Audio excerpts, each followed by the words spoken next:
This is Ajay Minocha. Welcome to my channel with a request to like, share and subscribe. Money Speaks with AJ. I am now going to take you through a series of mistakes that we investors make. We all made them. The first topic is, do we buy 52-week lows, and if we buy, when?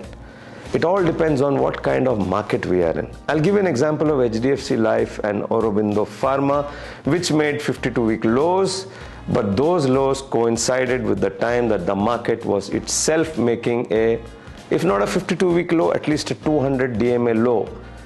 So those were times to buy those kind of stocks which have fallen too much, which have gone undervalued only because what the market is doing.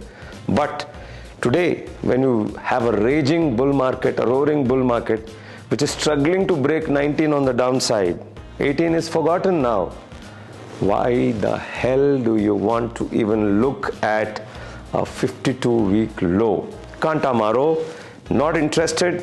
What we do in this market is look for corrections in the stocks which have led the rally, and when the market falls, try to buy those, because when the market goes up again, those are the stocks which will lead. Thank you.